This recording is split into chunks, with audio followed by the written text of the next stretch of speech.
مساء الخير واهلا بحضراتكم في حلقة جديدة من الحكيم في بيتك. الطفولة المبكرة هي اول 8 سنين في حياة الطفل اللي بيتشكل فيها 95% تقريبا من قدراته الذهنية والنفسية وكمان الجسمانية. الطفل فيها بيمر بعدة مراحل، بيحاول يعتمد على نفسه ويتخلى عن مساعدة الآخرين ليه، بيترك بينه وبين البيت اللي موجود فيه لحظة ولادته وبيتنقل للحضانة ورياض الأطفال وكمان المدرسة، بيسيب عالم محدود في تفاصيله وأشخاصه وبيروح لعالم أوسع وأشمل، بيقابل ناس جديدة وبيكتسب مهارات ممكن تكون الأساس اللي هيفضل ماشي عليه طول حياته. هنعمل وقفة هنا لأن مهارات الطفولة المبكرة بتكون الأساس في شخصية الطفل في بقية مشوار عمره، فلازم يكون في أسس صحيحة لتربية وتعليم وتنشئة الأطفال كخطوة أساسية في الحفاظ على الأمن القومي اللي محتاج جيل جديد قوي وفعال وعنده نظرة مستقبلية. رحبوا معايا بضيفتي من ولاية ماساتشوستس الأمريكية الدكتورة كارين كادويل، المدير التنفيذي لمشروع أطفال أصحاء الأمريكي. أهلا بك يا دكتورة. Sorry, how are you, doctor? Good, thank you. Dr. Karen, let's first start by the definitions of early childhood.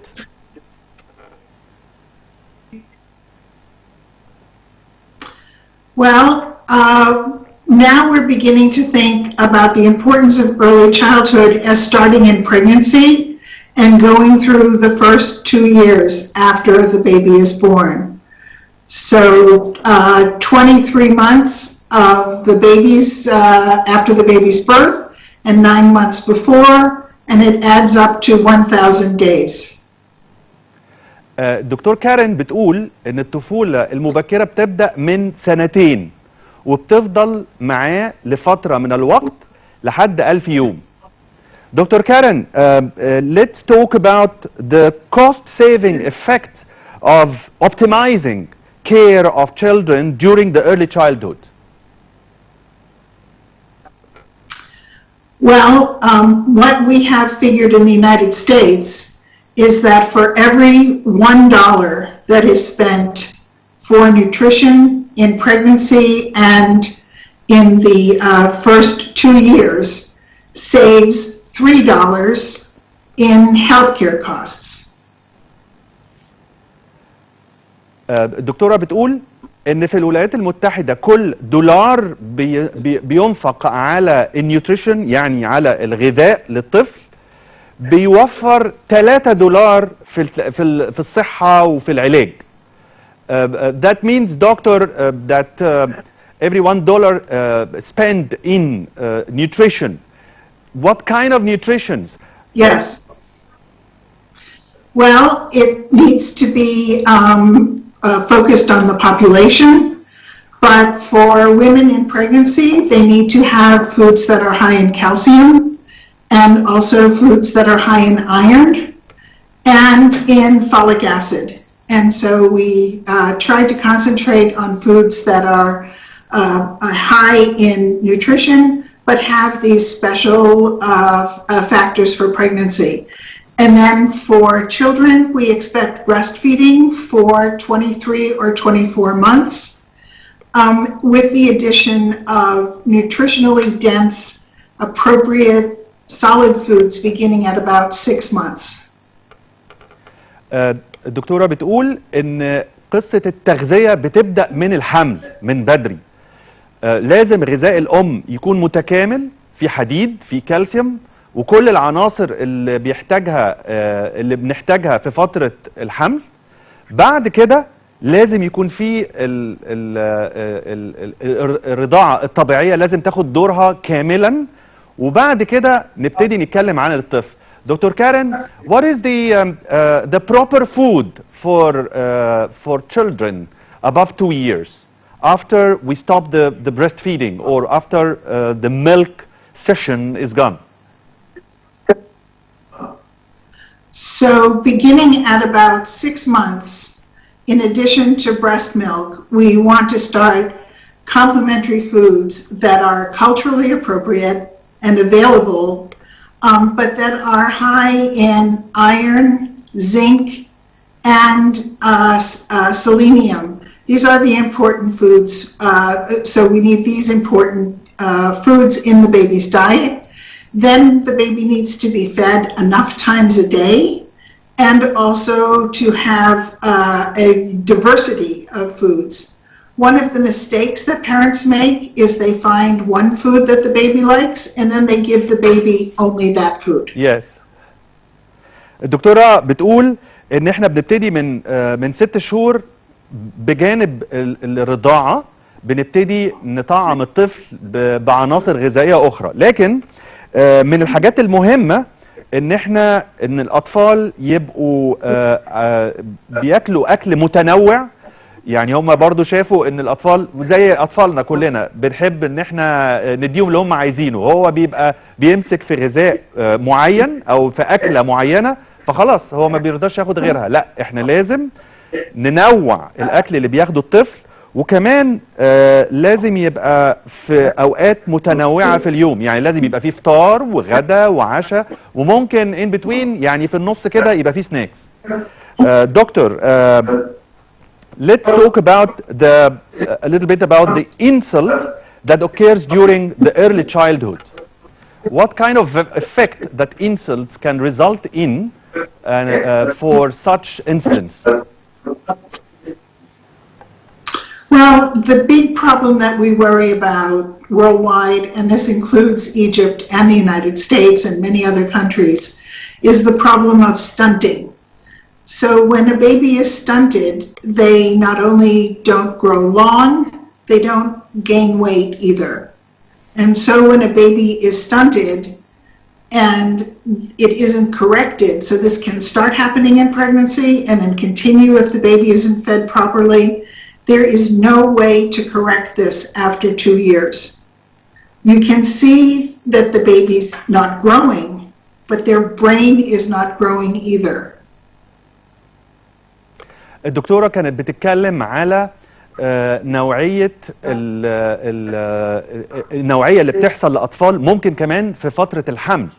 إن في فترة الحمل دي لازم يبقى في ظروف معينة حوالين الطفل علشان ما يطلعش قزم أو يبقى في تقزم، ودي مشكلة موجودة في الولايات المتحدة وموجودة في مصر.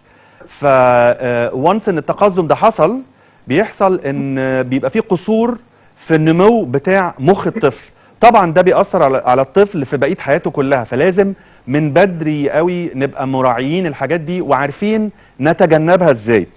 دكتور، let's talk about the family union, the intact family, the importance of the intact family and well-informed and educated parents in raising children in each country.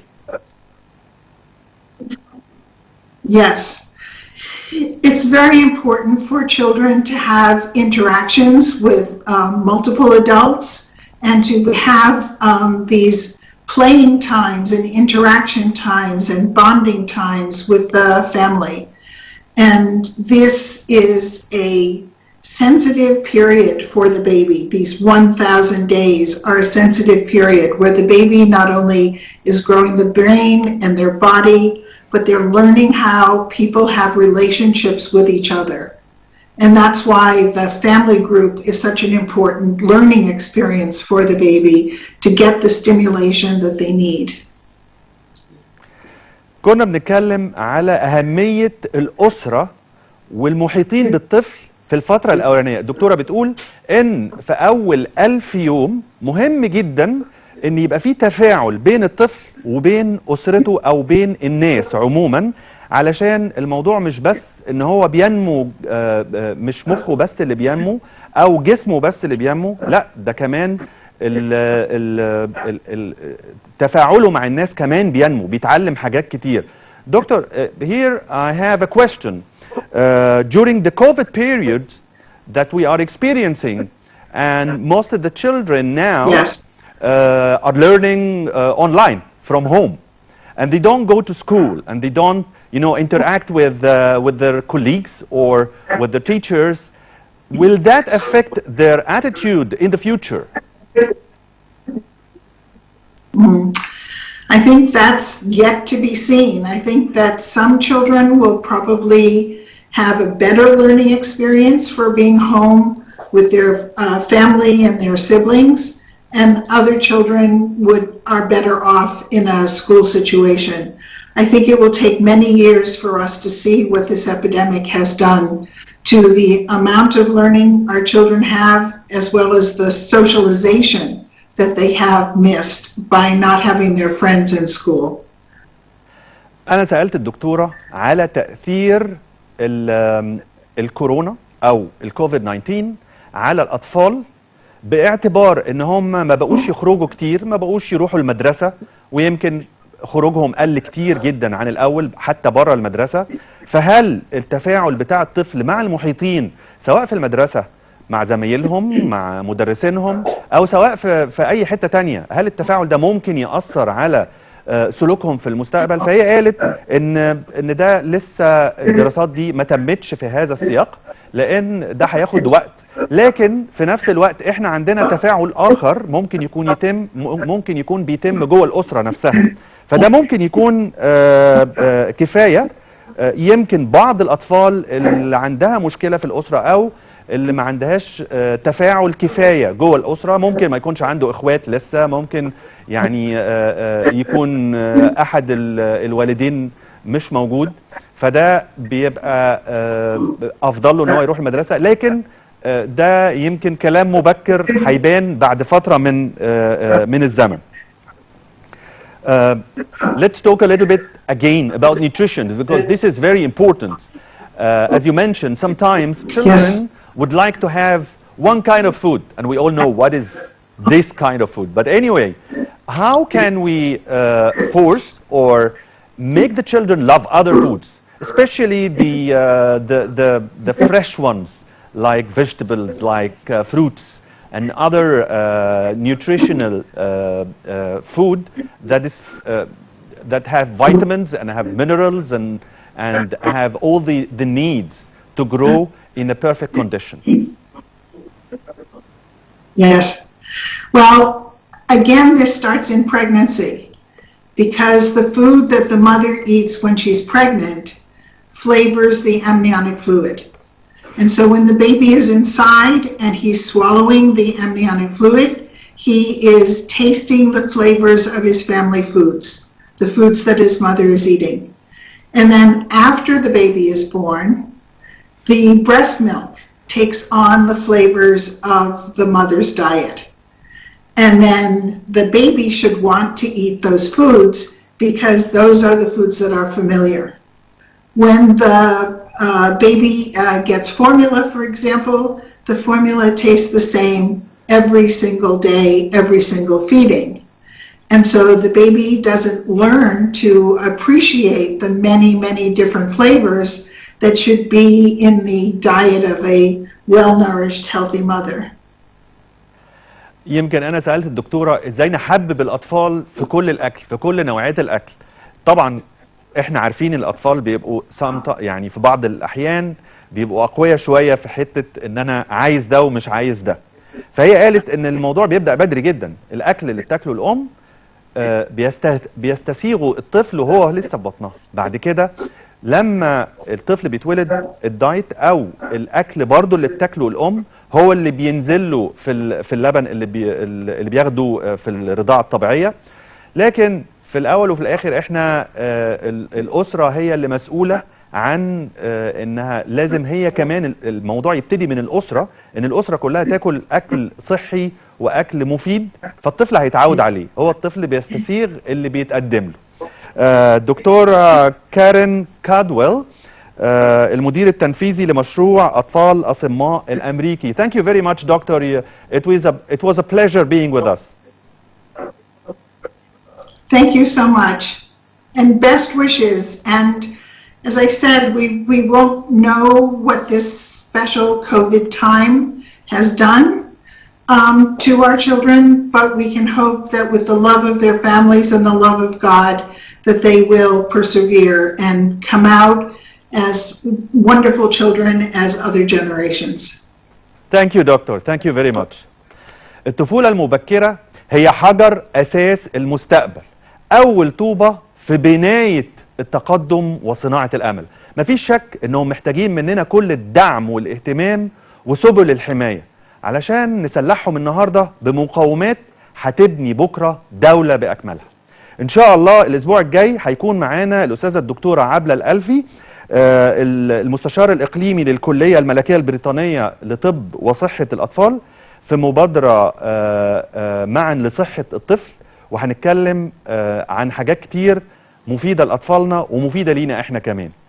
بعد الفاصل هيكون معايا في فقرة في منتهى الأهمية عن حصن دفاعنا الوحيد حتى الآن في الإصابة بكورونا، العامل المشترك بين كل الدراسات العلمية اللي أثبتت فاعليته في الوقاية من الفيروس. بعد الفاصل هنتكلم عن الكمامات. استنونا بعد الفاصل.